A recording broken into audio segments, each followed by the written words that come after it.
Normally in these videos, I rock up to some location or other, take a few shots, and then I go home. But this week's going to be a bit different, because this week I'm not going to take any photos at all. He is.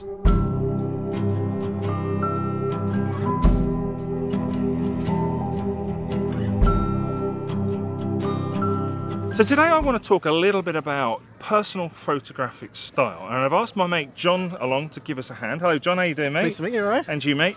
So John, how long have you been doing photography? I've been doing photography for around about 2 years now. I got a camera for my birthday a couple of years ago, and it's been a hobby since then. Great. And are you aware of your own sort of personal style developing? I feel when looking back, I can see certain elements that are my personal style, and it's been developing all the way through. And as I progress through, I find things that I want to introduce to my style and develop as it comes along. Well, that's good, because today what we're going to look at is ways that we can help that process along. Fantastic. Right, John, so normally I would leave this to the end, but today we're going to do it right at the beginning, and we're going to do the 10 quickfire questions. Okay. So are you ready? I'm ready. Okay, so you know the drill. If you haven't seen my videos before, basically 10 quickfire questions, one-word answers. They're designed to give you a bit more information about the photographers that I'm working with. So, John, you ready? Ready. Landscape or seascape? Seascape. Colour or black and white? Colour. Spring or autumn? Autumn. Sunrise or sunset? Sunrise. Light or composition? Composition. Canon or Nikon? The one in your hand.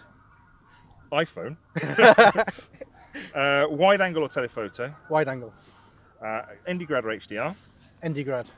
Educate or inspire? Inspire. Planned or spontaneous? Planned. Brilliant.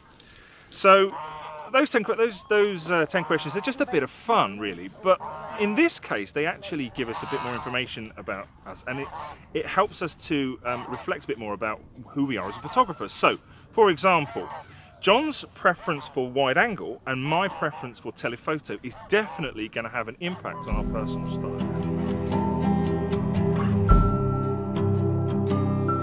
So I think the first thing that influences our personal style is what we like to shoot. So I love to shoot water. It's part of the reason why I live in the Lake District in the first place. And I actually started photography shooting the canals and reservoirs close to where I grew up. So John, what about you? What do you like to shoot? Well, I live in the northeast of England, and I'm so close to the shoreline, and I love shooting seascapes. I just find it fantastic. There's always different interest, and I just find it forever changing, and it's great. Brilliant. So no seascapes for you today, but we are here next to Derwent Water, so I think this is a great location for your first shot. Fantastic.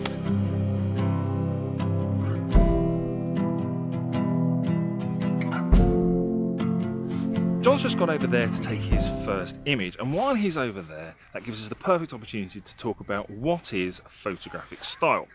So firstly, I think that's a very difficult question to answer, but essentially it is the elements in our work that make it unique to us as individuals. Now I bet you a tenner that if you took the work of some of my YouTube pals, I could pick out their work. So I could recognise a Julian Baird image, an Andrew Maguire image, a James Burns image, even a David Dixon image. I think we all have our own unique photographic style, whether we're aware of it or not. But developing a more distinct style can really help us to stand out from the crowd.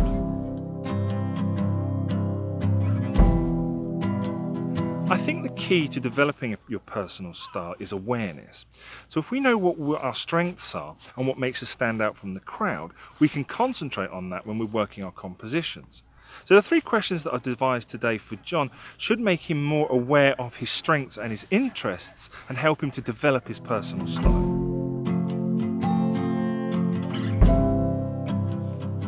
It's only since I started my YouTube channel that I became interested in developing my own personal style. So let's look back over some of my favourite images from 2018 and see if you can pick out any elements that are consistent across all of them.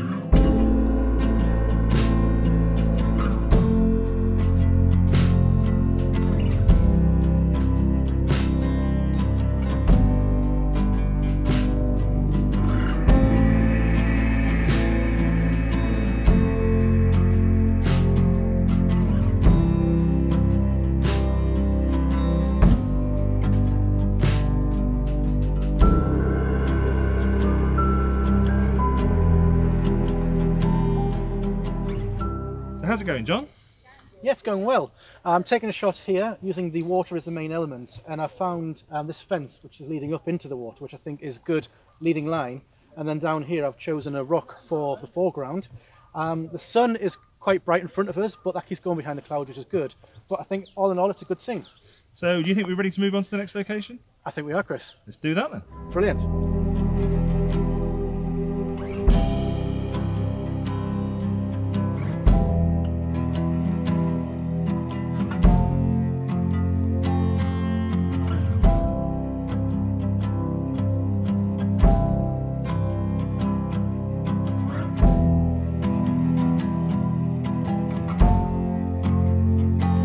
This is the second location, and it's time for the second question. Now, the first question was relatively straightforward. What do you like to photograph? Water. We bring you to a lake. Brilliant. Easy peasy. Second question is slightly more difficult. So the Okay. second question is, why do you take photos? So for me, it's a relatively straightforward question. I use photography and landscape photography in particular to get away from the hustle and bustle of the real world, get away from my mobile phones, try and find some peace and quiet for myself. And I think that's reflected in my images, which have I try to get a feeling of calmness and serenity in them. So John, question for you, why do you take photographs? For myself, I walk around in a daydream, and the wife hates that. But I walk around looking at things and think, that looks amazing. There's so much beauty around us. And taking photographs and stopping and composing an image is a way to capture that and appreciate it. And I think when you get a photo and you look at it afterwards and you get a good result, it makes it all worthwhile. And did you see beauty in the world before you started taking photos? Very much so. I wanted to get a photograph because I felt as though I saw things almost as a photographer before I got a camera. And I wanted to get a camera to almost capture that, because I was just looking at so many things and thinking, that looks beautiful, that tree is amazing, these rocks in the water, and just looking at things in a way that I thought would be great if I could capture them in a photograph. So we brought you to arguably one of the most beautiful spots in the country. It's all right. Do you think you can find some beauty in this scene? I think I can work with it. Absolutely. So let's get to it. Brilliant.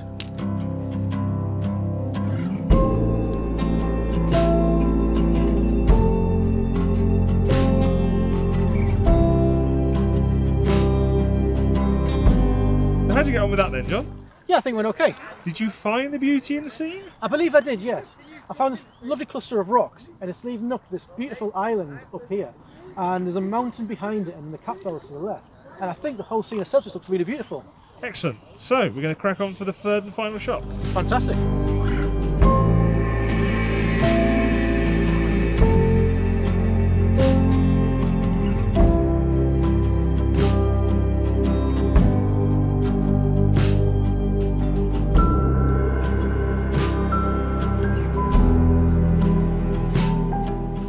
Okay, John, so third location, third question. I think when you're developing your personal style, it is okay to be influenced by other photographers. So personally, I've been very influenced by Michael Kenner. I love how his images have strong subjects and very simple compositions. So who inspires you, and what do you like most about their style? Okay, well, I get a lot of my inspiration from YouTube.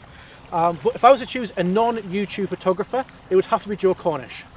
Joe, yeah, I think a lot of people could identify with that. Yeah, the reason I chose Joe Cornish is because he is big on foreground. It's always a strong foreground leading up into the image, and I use this a lot in my images. Okay, so we've now come a bit further down Derwentwater, close to the view of the Jaws of Borrowdale. Have you found anything around here that might act as a Joe Cornish type foreground? Definitely. There is a massive piece of driftwood here, and it's gnarly, it's great, and it's leading up to the Jaws of Borrowdale, and I just think it will make for a very strong foreground, very Joe Cornish-esque, and it will just make a really good picture. Brilliant, let's crack on then. Excellent.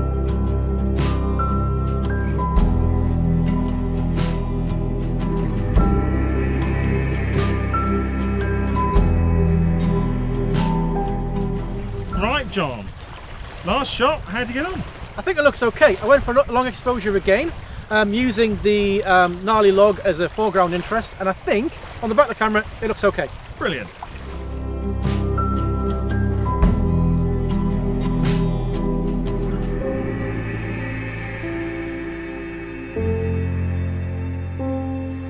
Right, John, so that's it, that's the end of the shoot.